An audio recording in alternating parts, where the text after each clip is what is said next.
ఒకసారి ఒక రెండో తరగతి చదువుతున్న స్కూల్లో ఇద్దరు పిల్లలు కొట్టుకోవడంతో ఒక పిల్లాడి కంటి మీద బాగా బలమైన దెబ్బ తగిలింది.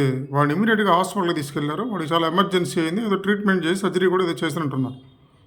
స్కూల్ మేనేజ్మెంటు ఈ కొట్టిన పిల్లాడు పేరెంట్స్కి ఫోన్ చేసి ఇలా స్కూల్లో జరిగింది, దయచేసి మీరు ఒకసారి వెళ్ళి ఆ హాస్పిటల్లో ఉన్న పిల్లవాడిని పలకరించి వాళ్ళ పేరెంట్స్ కనపడరండి, గొడవ ఏం కాకుండా ఉంటుందని చెప్పేసి స్కూల్ మేనేజ్మెంట్ ఈ కొట్టిన పిల్లాడింటికి ఫోన్ చేశారు. దాంతో ఈ దెబ్బ కొట్టిన పిల్లడి పేరెంట్స్ వాళ్ళ బాబుని తీసుకొని సాయంత్రం భయపడతానే ఆ హాస్పిటల్కి వెళ్ళారు. వెళ్ళి ఆ బాబు యొక్క రూమ్లోకి ఎంటర్ అవ్వగానే ఆ దెబ్బ తగిలిన పిల్లవాడి యొక్క పేరెంట్స్ ఈ పేరెంట్స్తో గొడవ దిగారు. మీ వాడు చేసిన పని మా అబ్బాయి కనుపోయేది అని చెప్పి నానా మాటలని ఆల్మోస్ట్ ఒకళ్ళని చూడకుండా చేశాడని నేనంటూ ఆయన మాట ఆయన అంటలా. ఇద్దరూ కలిసి చొక్కాలు పట్టుకుని కొట్టుకోబోతున్నారు.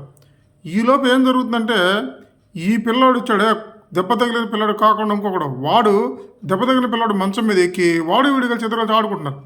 ఆడుకుంటుంటే ఇది పట్టించుకోకుండా ఈ పేరెంట్స్ ఇద్దరు అనుకుంటున్నారు. ఈ దెబ్బ కొట్టిన పిల్లాడు ఒకసారి నిలబడే అంకుల్ దయచేసి మా డాడీతో పోట్లాడు మాకండి. ఒకవేళ కనుక సాయికి కన్ను పోతే నాకు 2 కళ్ళు ఉన్నాయి, నేను ఒక కన్ను సాయికి ఇస్తాను అంకుల్, దయచేసి మా డాడీతో పోటాడు మాకండి, నేను కావాలని కొట్టలేదు, పొరపాటున ఆడుకుంటుంటే తగిలింది అని అంటాడు.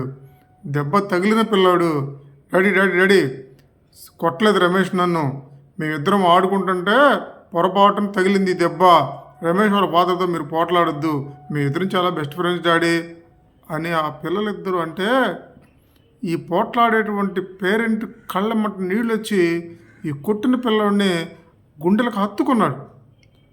పిల్లల ప్రవర్తన దేవుళ్ళ ప్రవర్తనతో సమానం. వాళ్ళ మనసు ఎంత స్వచ్ఛంగా ఉన్నాయో చూడండి.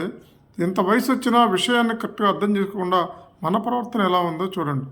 విషయాన్ని క్షుణ్ణంగా అర్థం చేసుకోవాలి, దానికి తగ్గట్టుగా స్పందించాలి.